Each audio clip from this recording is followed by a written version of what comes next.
Hello, beautiful friends. It's Catherine Ewing from Sacred Heart Alchemy, here for a few moments of prayer, prayers for peace, prayers for unity, prayers for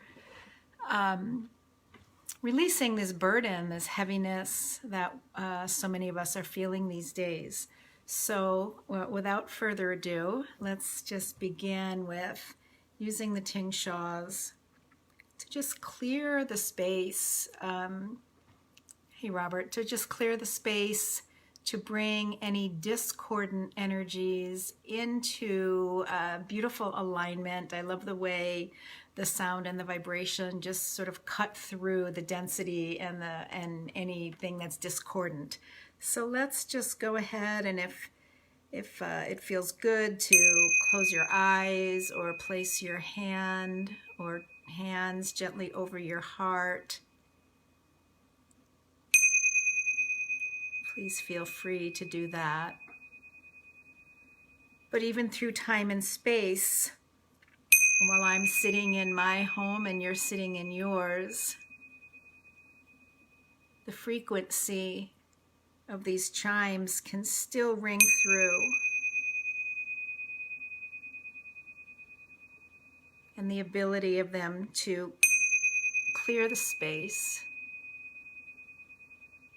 to really make a distinction between anything we may have been doing right up until the time we tuned in here, whether you're tuning in live or tuning in at another time later. Just take a moment.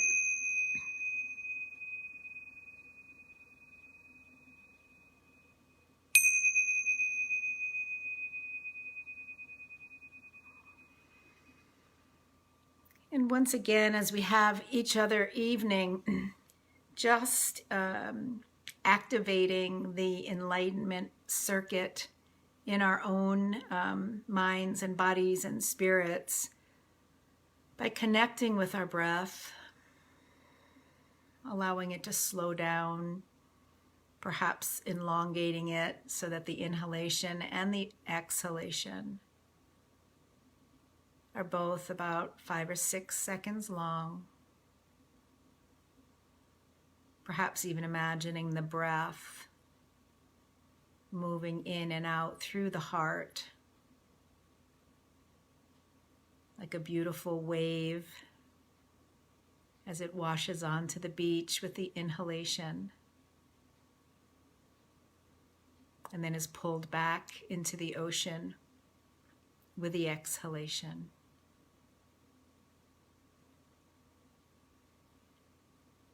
Allowing that nice, slow, fluid breath. And just allowing the vibrational frequencies of these few words that I'm going to bring in to just begin to move in and around and through your physical body, your emotional body, your mental body, your spiritual body. I like to imagine every cell in the body sort of soaking up the energetic vibration of these words. Sometimes I imagine that as a flower sort of turning its face toward the sun and just feeling the warmth of the beautiful sun.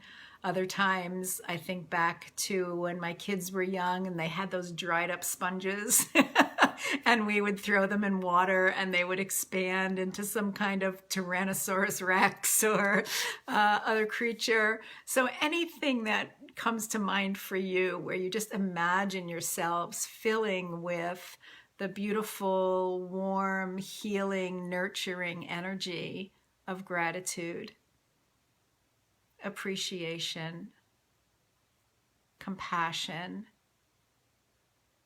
joy, love, gratitude,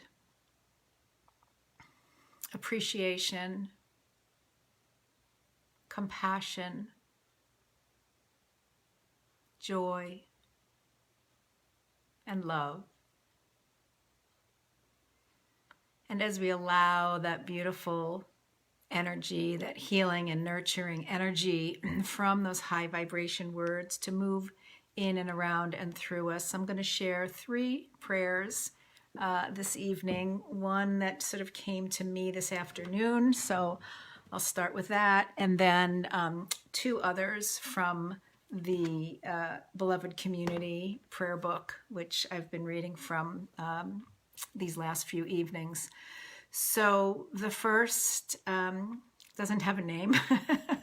It says, "Dear Mother, Father of all of us, surround us with the strength to face our fears, our confusion, our sadness, and our grief with prayer and faith.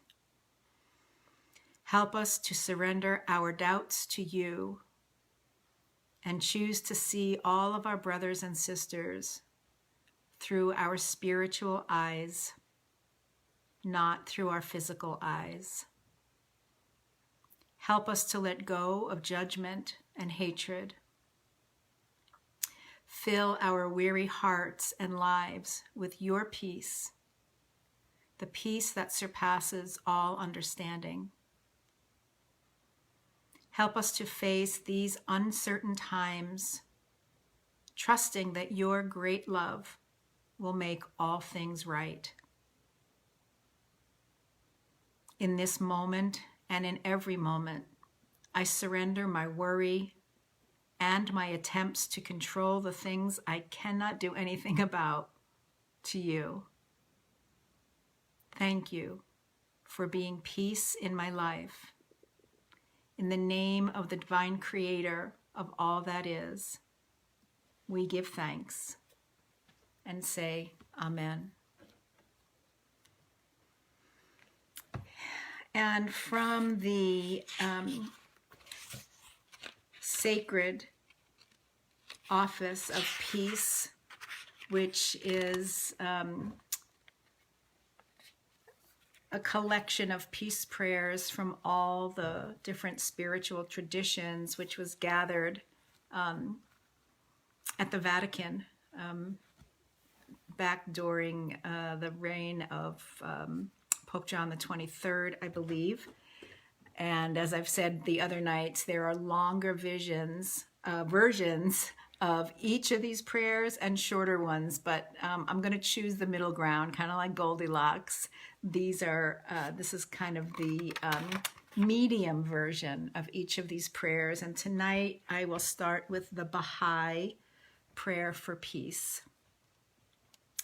Be generous in prosperity and thankful in adversity. Be fair in thy judgment and guarded in thy speech. Be a lamp unto those who walk in darkness and a home to the stranger. Be eyes to the blind and a guiding light unto the feet of the erring.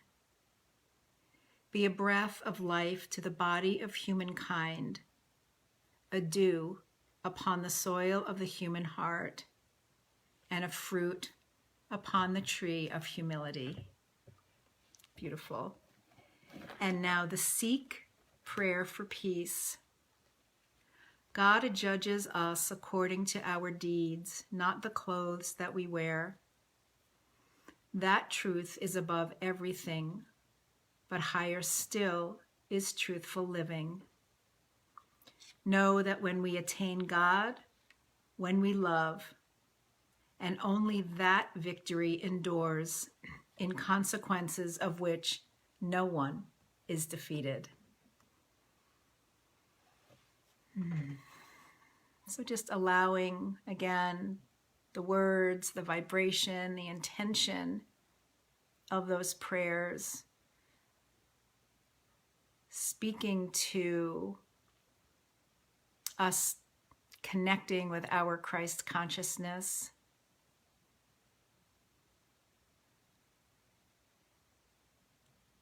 seeing ourselves as one,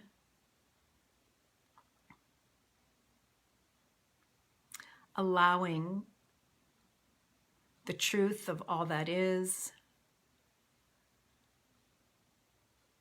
the blessing of the unconditional love that exists not only for every one of us, but within every one of us. Remembering that we are indeed sparks of the divine. We are made in the divine blueprint of the consciousness, whatever you call that consciousness, that breathed us into being. So calling on that memory, calling on that higher awareness of yourself, calling on the Buddha consciousness or the Christ consciousness that exists within you as we move through these difficult and challenging times, and affirming that that light and love will indeed prevail, and that peace will prevail on earth. Thank you for sharing your time with me. Have a beautiful rest of your evening, and I will see you tomorrow. Namaste.